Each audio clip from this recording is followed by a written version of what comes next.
तो ये 3 एग्जाम्पल।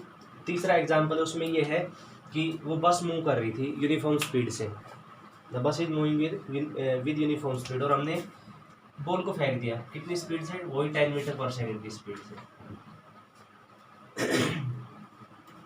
जैसे इसमें ये यहाँ तक सपोज गिरी थी, ये डिस्टेंस थी 20 मीटर, इसमें गिरी है यहाँ पे,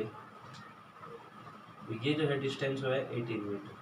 अब हमने ये बॉल को फेंका तो ये हमने देखा कि ये बॉल यहाँ गिरी, और ये है डिस्टेंस सपोज 22 मीटर। तो हमने टाइम कैलकुलेट किया इक्वेशन से 22/10, टाइम कितना आ गया 2.2 सेकेंड, और स्टॉप वॉच में टाइम देखा तो कितना आया, वही 2 सेकेंड, 2 सेकेंड बाद गिरती है। तो ये और ये केस में हम देख रहे हैं कि हमारी इक्वेशन काम नहीं कर रही इसमें। क्यों? क्योंकि ये कौन सा फ्रेम है, non inertial frame of reference. तो कई बार अगर हम क्वेश्चन सॉल्व कर रहे हो, क्वेश्चन में वो इक्वेशन फिट नहीं बैठी, तो इसका मतलब वो non inertial frame of reference है। वैसे हमारा तो जो फ्रेम ऑफ रेफरेंस हो अर्थ है, तो अर्थ तो वैसे भी नॉन एक्सेलरेटिंग है, एक्सेलरेशन उसका कितना है 0, तो उसमें तो ये इक्वेशन सारी फिट बैठती, इसलिए लॉज ऑफ मोशन की सारी इक्वेशन ये इनर्शियल फ्रेम ऑफ रेफरेंस के लिए होते हैं। तो इसलिए हम पढ़ते हैं इनर्शियल और नॉन इनर्शियल को। तो इसमें लिख लो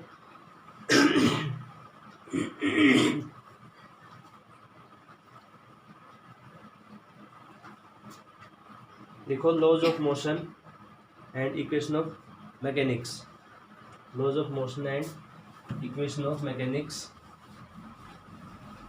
are applicable for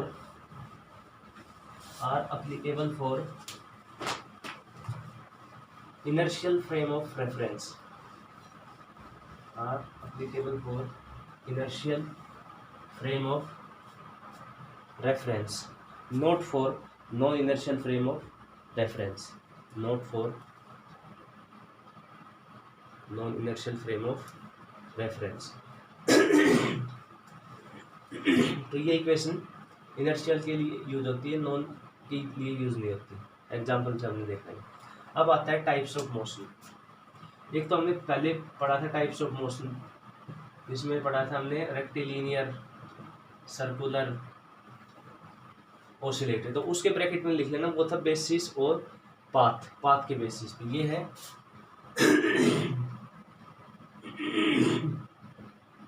basis on direction के बेसिस पे। तो इसमें जो पहला आता है, देखो इसमें हम डायरेक्शन के बेसिस पे कैसे हैं।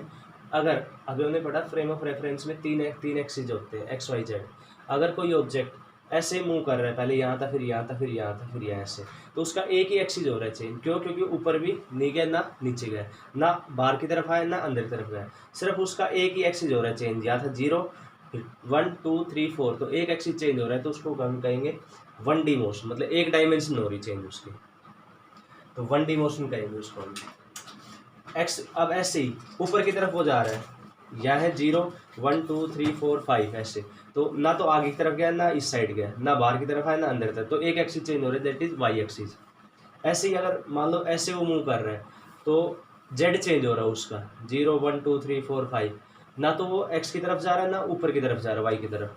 तो एक एक्सिस अगर चेंज हो, या तो एक्स या वाई या जेड, तो उसको क्या कहेंगे हम 1D मोशन। तो 1 डायमेंशनल मोशन,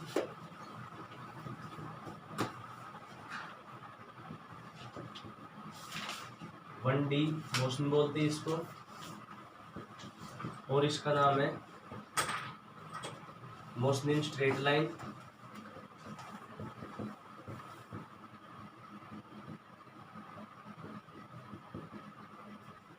ये तो इसमें लिखो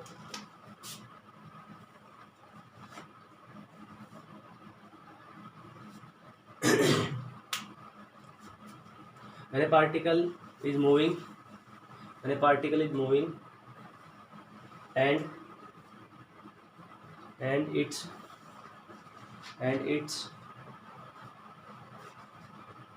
only one coordinate is changing, and its only one coordinate is changing,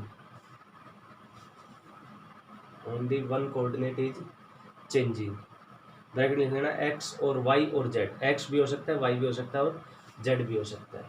जैसे ये हमने बनाया कार्टेशियन कोऑर्डिनेट सिस्टम में, ये एक्स मान दिया, ये वाई मान दिया और ये बाहर की तरफ है जेड। तो ये यहाँ पे था स्टार्टिंग में 0 पे, फिर यहाँ चला, फिर यहाँ पहुँच गया, फिर यहाँ पहुँच गया, फिर यहाँ, तो ये ऐसे गया, ना तो ऊपर की तरफ गया, ना नीचे गया, ना बाहर की तरफ गया, ना अंदर की तरफ गया। तो ये मोशन हो गया स्ट्रेट लाइन में। अब इसके लिए हमें किसकी ज़रूरत है? सिर्फ इसकी ज़रूरत है, इस लाइन की, इस लाइन की ज़रूरत है, इसलिए हम क्या बोलेंगे इसको, मोशन इन स्ट्रेट लाइन। मतलब 1D मोशन के लिए हमें एक लाइन की ज़रूरत होती है, उसको कहेंगे स्ट्रेट लाइन मोशन या 1D मोशन। ये तो हो गया 1 डायमेंशनल मोशन। एग्जाम्पल इसका, एग्जाम्पल लिख लो, car moving on straight road. Car अगर स्ट्रेट रोड पे चलती है तो 1 डायमेंशनल मोशन है।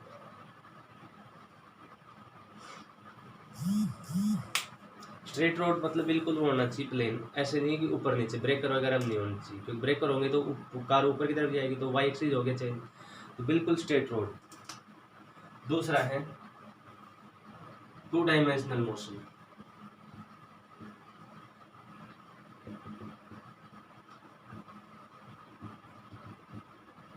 इसको शॉर्ट फॉर्म है 2D मोशन। अब हम इसमें ये बता सकते हैं 2 डायमेंशन क्या होगा, जिसमें 2 कोऑर्डिनेट्स चेंज हो, मोशन इन ए प्लेन, इसमें 2 एक्सिस चेंज हो रहे हैं, एक्स वाई या वाई जेड या जेड एक्स, कोई भी चेंज हो सकते, कोई भी दो। जैसे ये मान लो ये पार्टिकल ऐसे चलता है, ये गया ऐसे और फिर ये ऐसे गया ऊपर, तो यहाँ पे हम देख रहे हैं कि पहले तो एक्स चेंज हुआ, फिर क्या चेंज हो रहा है, उसका वाई चेंज हो रहा है, तो इसको क्या कहेंगे हम, 2 डायमेंशनल मोशन, 2 डायमेंशन चेंज हो रहा है। तीसरा एग्जाम्पल, अगर और एग्जाम्पल ले तो ये गया ऐसे और फिर ये ऐसे हो गया, तो अब कौन चेंज हो रहा है, ऊपर गया तो वाई और बाहर की तरफ गया जेड, तो वाई जेड चेंज हो रहा है। एक्स जेड कैसे चेंज होगा, कि वो ऐसे गया और फिर ये ऐसे आ गया, तो एक्स और जेड चेंज हो रहे हैं।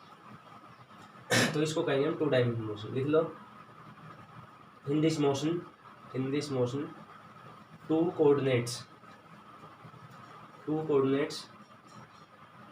are changing, 2 coordinates are changing, 2 coordinate changes हो रहे हैं।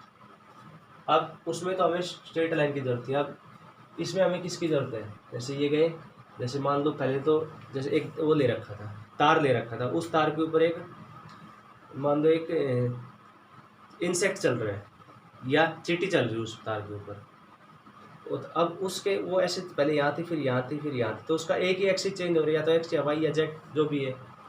अब मान लो उसको मोड़ना है, तो मोड़ने के लिए उसको कहाँ जाना पड़ेगा, अगर ऐसे गई तो फिर क्या होगा, नीचे गिर जाएगी, तो इसका मतलब यहाँ पे क्या चाहिए हमें, और वो चीज़ है, तो ये क्या बन जाएगी, प्लेन बन जाएगा, तो उसके लिए हमें प्लेन की जरूरत पड़ेगी। तो ऐसे ही 2 डायमेंशन के लिए हमें किसकी जरूरत पड़ी, प्लेन की, जैसे इस बोर्ड की, तो ये बोर्ड के ऊपर हम जो भी लिखते हो 2 डायमेंशन होता है, तो ये हो गया मोशन इन प्लेन, इसलिए इसको मोशन इन प्लेन बोलते हैं। तीसरा 3 डायमेंशनल मोशन।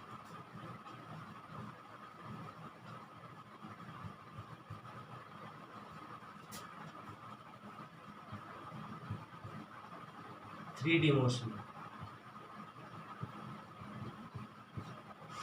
और दूसरा नाम क्या है, motion in space.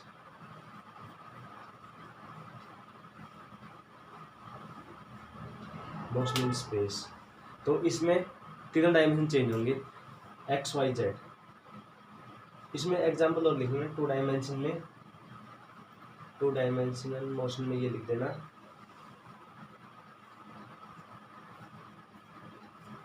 Motion of car train, उसमें तो कार थी स्ट्रेट पाथ में, इसमें सिर्फ मोशन है, तो उसमें 2 डायमेंशन चेंज होते हैं। मोशन इन स्पेस, तो इसमें 3 डायमेंशन चेंज होंगे, लिख लेना, in this motion all the 3 dimensions are changing, in this motion all the 3 dimensions are changing.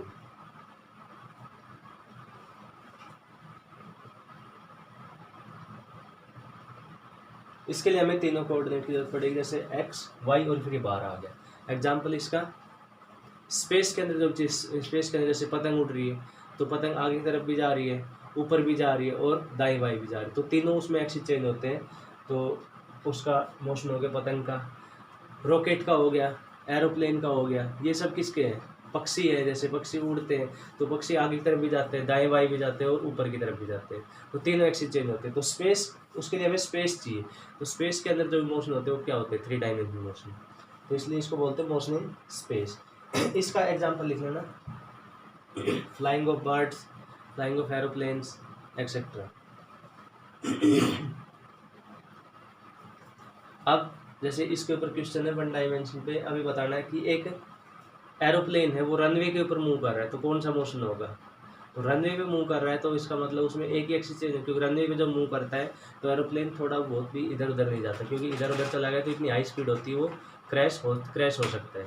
तो उसमें एक ही डायमेंशन चेंज होता है, या तो जैसे वो जैसे चल रहा था हम उसको एक्स भी मान सकते हैं, वाई भी या जेड भी, कोई मान सकते हैं, तो उसको कहेंगे मोशन इन 1 डायमेंशन। अब बोर्ड के ऊपर मान लो एक इंसेक्ट चल रहा है तो वो कौन सा हो गया, मोशन इन 2 डायमेंशन, क्योंकि 2 ही डायमेंशन चेंज होते हैं। और वैसे अगर रॉकेट उड़ रहा है तो क्या होगा, मोशन इन 3 डायमेंशन। तो ये हो गए मोशन के टाइप्स। अब हम फर्स्ट चैप्टर अपना स्टार्ट करेंगे कल से, मोशन इन स्ट्रेट लाइन। तो ये बेसिक था काइनेमेटिक्स का, जिसमें हमने क्या पढ़ा है, तो सबसे पहले तो मैकेनिक्स पढ़ा। तो मैकेनिक्स के 3 टाइप होते हैं, static, dynamics, static, kinematics, dynamics, ये हमने पढ़ा। फिर उसके बाद हमने पढ़ा concept of rest and motion, फिर कंसेप्ट ऑफ पॉइंट मास।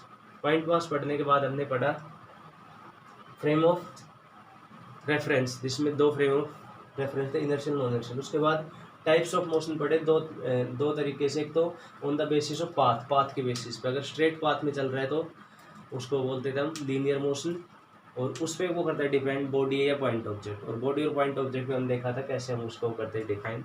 तो ये 2 तरह की टाइप पढ़ी हमने, तो बेसिस ऑन पाथ, पाथ के बेसिस पे 3 और डायरेक्शन के बेसिस पे भी 3।